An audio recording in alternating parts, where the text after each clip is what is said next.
In his latest take, the outspoken comedian dives headfirst into the debate over woke culture. With sharp humor and zero filter, Maher breaks down how the term woke has evolved, why it's so controversial, and what it really means in today's world. From bold statements on The View to headline-making interviews, he's sparking serious conversations and ruffling feathers across the board. Whether you agree with him or not, Maher's unfiltered perspective offers a thought-provoking look at one of society's most hot-button topics. That in the first segment you used the term woke, and you said that woke is what was sort of ruining everything. And I know that you're... No, I didn't say ruining everything. I said that's why Trump could get reelected. That's why Trump could get reelected. Yeah. So the term woke has been, in my view, co-opted by the right and weaponized and bastardized. And so I was surprised to hear you use the term, because historically, as you know, because I think you're quite brilliant, that woke is a word used by the black community to note that we must be aware of social injustices. But words migrate. Why is that a bad thing? It's not a bad thing, and originally that was absolutely a great thing. Alert to injustice, who's not for that? But words do migrate. Now, I'll use any term you want. Okay. Because maybe that is a word that's triggering, and so let's not use that word. I don't know, want to call it the super far left, but don't tell me the left Or maybe the super far right. Well, he's talking about the left. Well, then okay, but we talked about that. I mean, I think we agree about the danger of the super far right, and I can't say it enough. I think they're the bigger threat. But don't tell me that the left hasn't changed. Mm-hmm. I'm old enough to remember when it was the conservatives who hated the Jews. Known for blending sharp wit with fearless commentary, the legendary comedian, writer, and political voice isn't holding back. Recently, Maher stirred the pot with some bold remarks on The View, sparking enough heat that even Whoopi Goldberg looked ready to jump into the ring. He's openly calling out the modern-day meaning of woke and questioning those who wear the label proudly.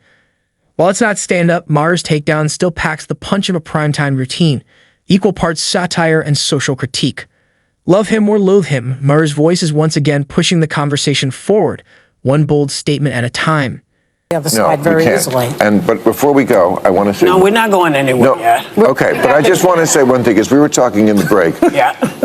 Joy is a wonderful human being, and she should not be afraid that people are going to attack her because she said the thing about the swastika on the cap. Well, she does not think that as you said to me in the break, you do not think that all the people who are for Trump are Nazis. No, I don't. You I don't. I just want them to pay attention to words like vermin and poisoning the blood and the Third Reich. That's all. That's really what I'm asking. They see Trump as a comedian. They see him as a clown who says crazy things. They saw Hitler like that. Right, okay, but that doesn't mean, you can hate Trump. You can't hate everybody who likes him. It is half the I have some in my family. I don't think they're Nazis. Okay, great. So where did this fiery debate begin? From one of Hollywood's most talked about and worn out buzzwords, woke culture. It's no surprise the conversation took off from there, but what's interesting is how carefully Bill Maher tiptoes around the actual term. He seems well aware of the weight it carries and the storm it can stir. Is what was sort of ruining everything. And I know that you're... No, I didn't say ruining everything. I said that's why Trump could get reelected. That's why Trump could get reelected. During the conversation, a pointed remark sparked clarification from Bill Maher. When someone suggested he claimed that woke culture is ruining everything, Maher was quick to set the record straight. He explained that wasn't his point at all. Instead, he emphasized that the extremes of woke culture could be a major reason why Donald Trump might get reelected. It wasn't about blaming everything on being woke. It was about recognizing how cultural backlash could shape political outcomes. Now, I'll use any term you want. Okay. Because maybe that is a word that's triggering, and so let's not use that word. I don't know, want to call it the super far left, but don't tell me the left... Or maybe the super far right. Well, he's talking about the left. Well, then okay, but we talked about that. I think we agree about the danger of the super far right, and I can't say it enough. I think they're the bigger threat. As the video unfolds, Bill Maher methodically dismantles woke culture with his signature blend of sharp wit and persuasive reasoning. Interestingly, he points out that the word woke has become a heavily loaded term, one that's often misunderstood and misused. Before diving into his full critique, Maher pauses to reflect on that, offering a thought-provoking take on how the term has strayed far from its original meaning. That was a joke. But, too dark. Well, maybe it is, but it's true. If I had any doubt that I was right about the change that's happened in the left, watching people protest for a terrorist organization like Hamas, that's straight. While woke has become a lightning rod in cultural debates, Maher argues that its negative connotation stems from the left straying away from its core principles. In a striking moment, he shifts the conversation, revealing what he sees as an even bigger danger to society. And surprisingly, it's not the woke left.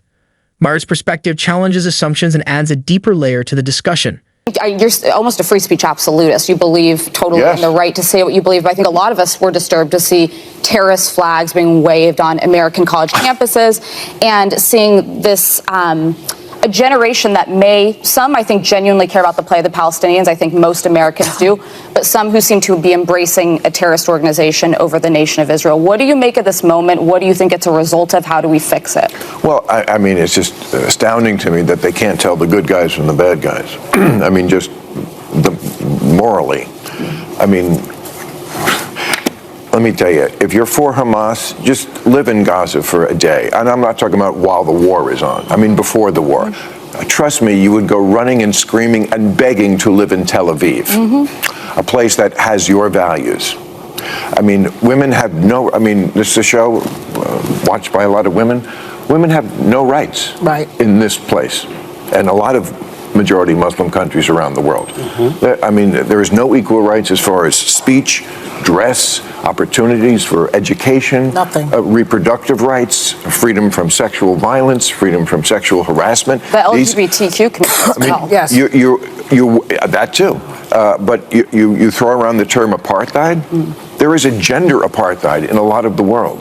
Now, this is a war. Do you think Hamas needs to be destroyed? This is the question. Yes. You do? Yes. So how can we do that with a ceasefire? All right. So Hamas needs to be destroyed because they are a terrorist organization who say openly that they want to commit genocide on the Jewish people, on the state of Israel. That's what from the river to the sea means, okay? And they say it very openly. They said, we did this attack. They've attacked Israel 5 times. They've started 5 wars since they were given that land back. They could have chosen to turn that place into any place they wanted to, and they took a lot of money that they took from the international community, and they spent it on bombs and guns. And if you listen closely to this part of the segment, it becomes clear that Bill Maher sees the far right as an even greater and more pressing threat.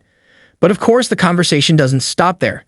This is where the tone shifts, and the discussion takes a darker, more intense turn, digging into the deeper divisions shaping today's political landscape.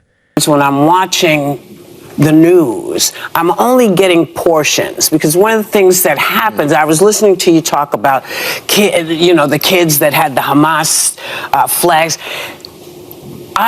It reminded me of when people were saying Antifa is there, and doing that. So bad players show up and make stuff happen. But do you find that the view that we're being shown seems to be meant to guide us into thinking about people one way, when in fact it may be a much bigger conversation? Oh, of course. I mean, the media is always going to just chase what is interesting to watch. I mean, I used to be able to watch the nightly news, for example. I can't do it. I mean, first of all, it should be called, here's some video we found that's fun to watch. That's not the news. Like anything that happens on a plane. Like, the plane skidded off the runway, so what?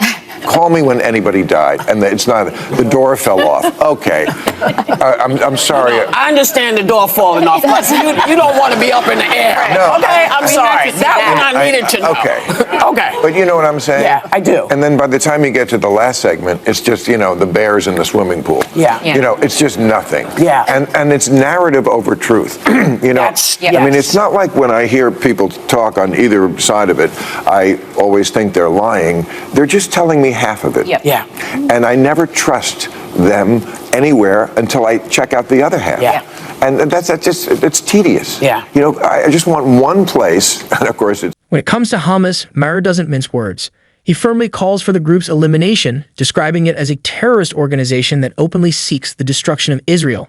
Maher emphasizes that Hamas has triggered repeated conflicts and has consistently misused international aid, not to rebuild Gaza or improve lives, but to fund weapons and underground tunnel networks. In his view, these actions not only escalate the threat to Israel, but also destabilize the broader region.